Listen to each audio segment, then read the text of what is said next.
Hinterkaifeck was the site of a farmstead in Bavaria, Germany that had been built in 1863. Our story takes place in March of 1922, at which time the property was owned by the Gruber family, but strange events began to transpire around the farmstead in the months leading up to the main occurrence. 6 months before the attacks, the family maid quit and left the farm, sparking rumors as to why she had stepped down from her position. The most common reason people seemed to believe was that she had heard strange noises in the attic and came to believe that the farm was haunted. Shortly before the attacks, 63-year-old Andreas Gruber found a strange newspaper on the farm. He had no memory of purchasing this particular newspaper, and he initially thought the postman must have misplaced it.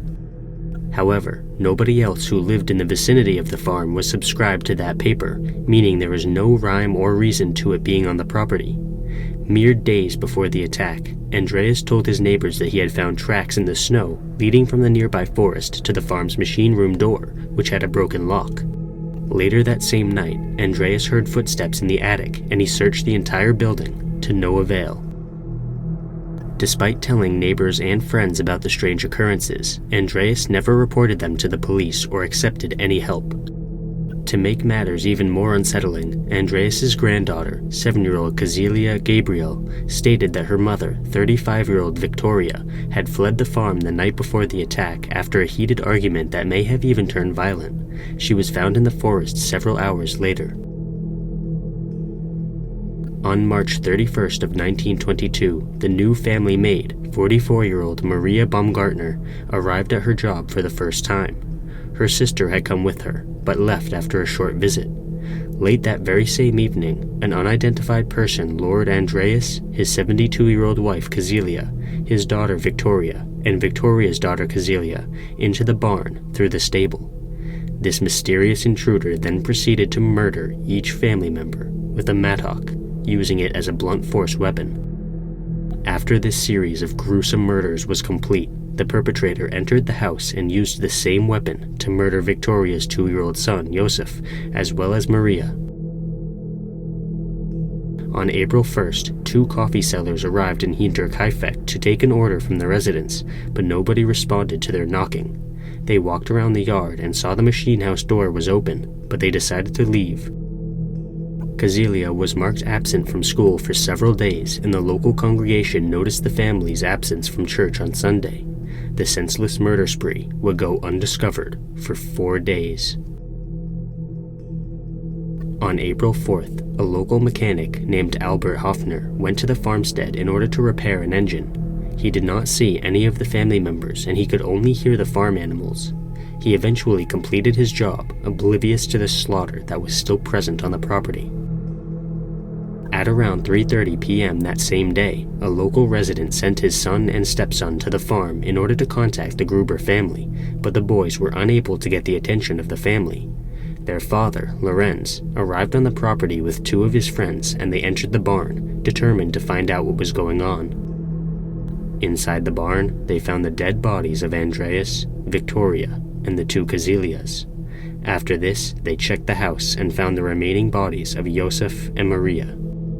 They reported their horrific discovery to the police and an investigation began. Inspector George Reingruber took the lead in the investigation. Unfortunately, due to the locals who had found the bodies, the crime scene had been disturbed and contaminated, which made the case that much harder to solve. It was also clear to detectives that the killer had stayed on the farm for several days after the murders, feeding the cattle and eating the family's food. The detectives were able to determine that a mattock had been the murder weapon, but it was not present at the scene. Evidence suggested that little Cecilia Gabriel had remained alive for several hours after the attack, ripping out her hair in tufts while laying in the straw. The detectives had the skulls of the victims removed and sent to Munich for further examination. Initially, they believed the motive of the attack had been robbery. Police interrogated local craftsmen, homeless people, and residents from the surrounding area, but they eventually found a large amount of cash in the home. This discovery prompted them to drop the robbery theory. Law enforcement had no idea what the motive could have possibly been, but they started putting together a list of suspects. Victoria's husband had been a man named Carl Gabriel.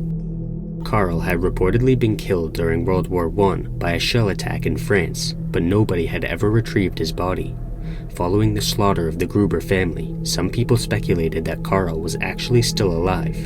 In the eyes of local residents, Carl seemed to have a clear motive. According to court documents from the village, Andreas and Victoria had been convicted of incest after Andreas was reported to be essaying his daughter. Some people actually did claim to have seen Carl after his supposed death, and these people said that Carl had wanted to travel to Russia.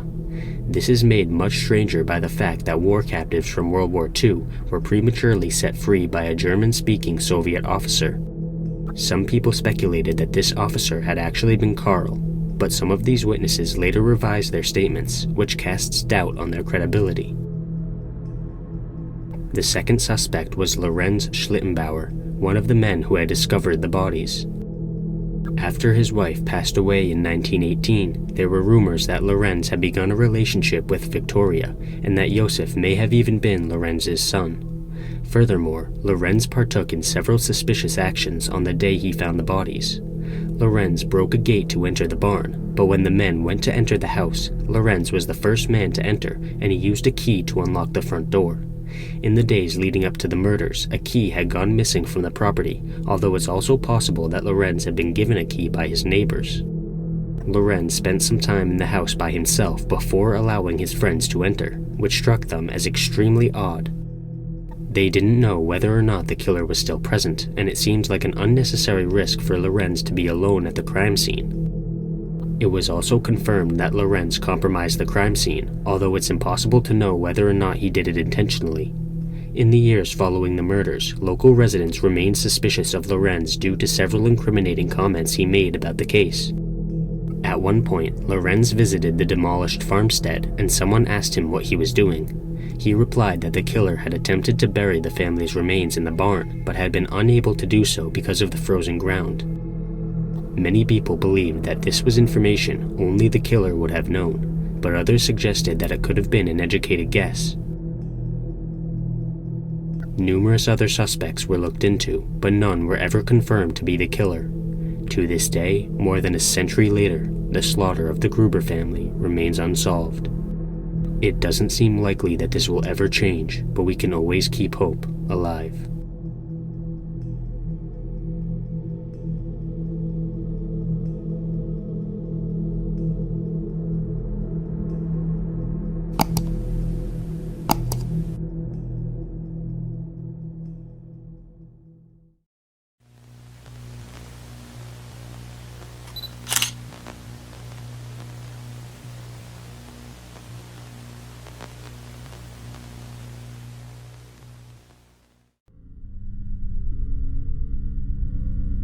North Korea is one of the countries that is currently considered to be an axis of evil.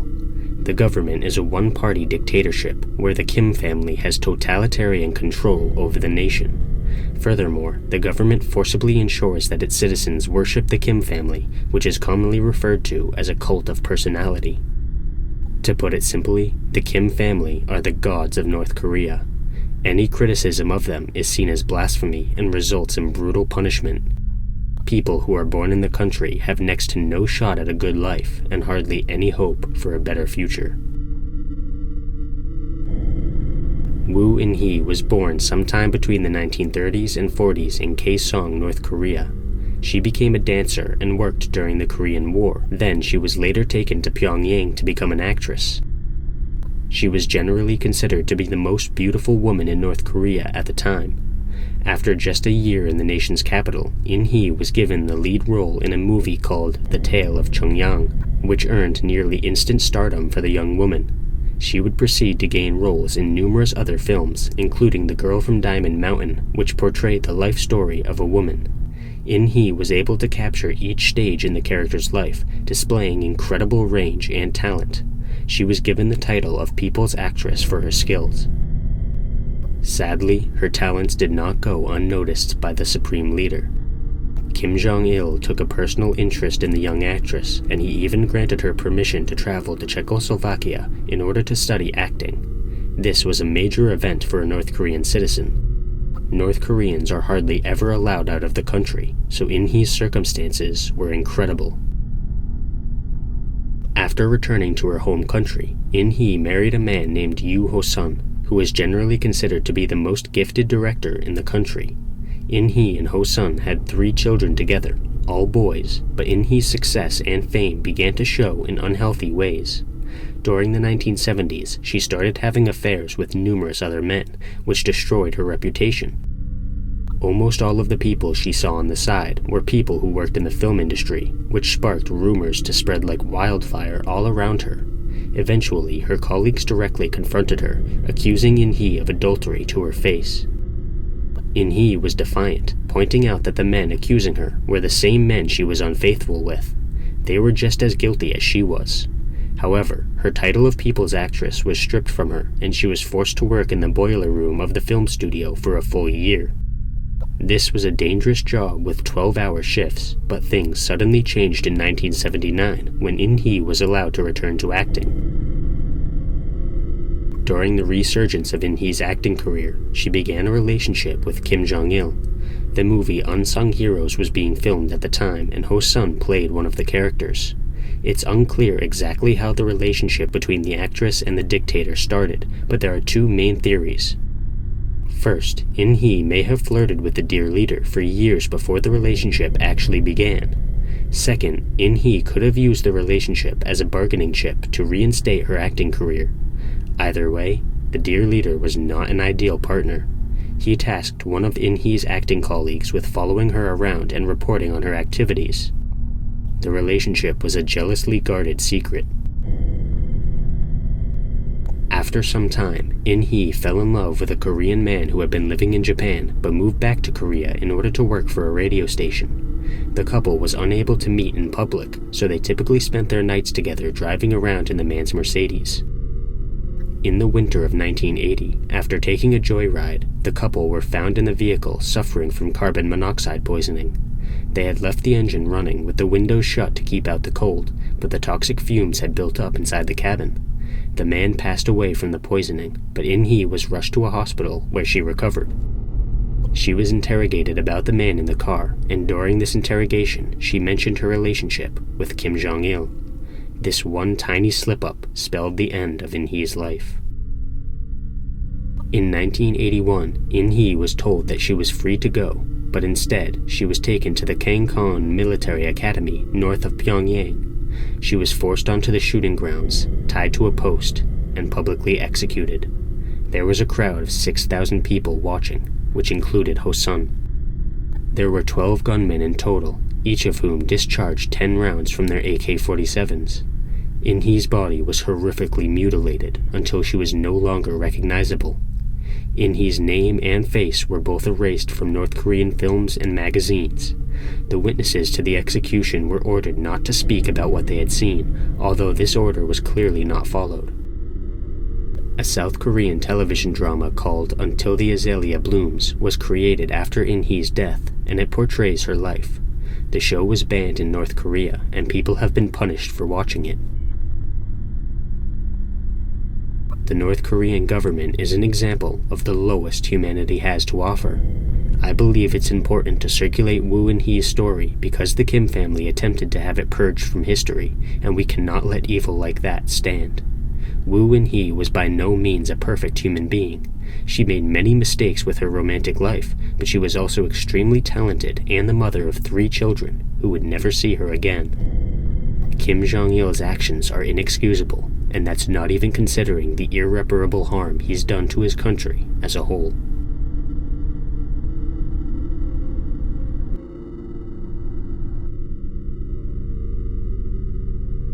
Click the join button to become a member today. Channel members receive exclusive content as well as early access to all my content.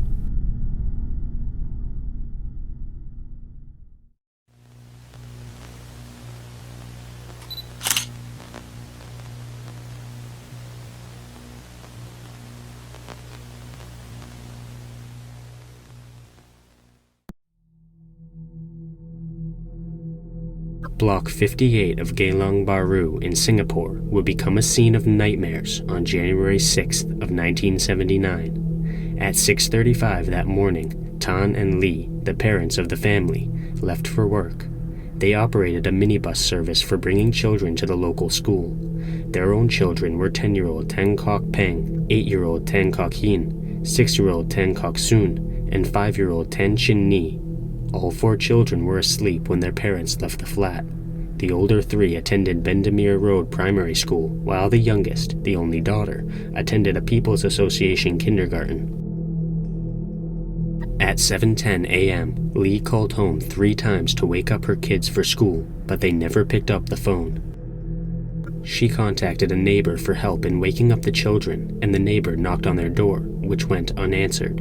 The couple returned at around 10 a.m., and Lee found the dead bodies of her 4 children in the bathroom.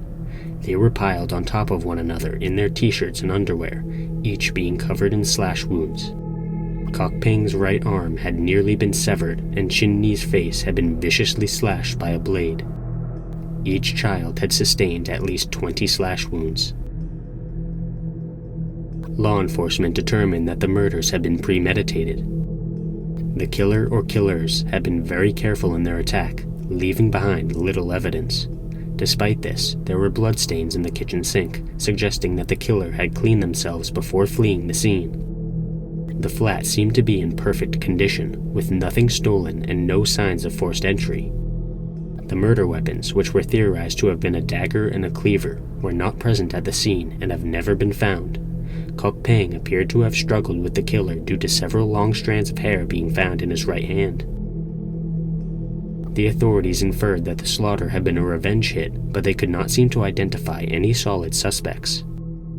However, the theory that it was a revenge hit is supported by a Chinese New Year card the couple received 2 weeks before the murder.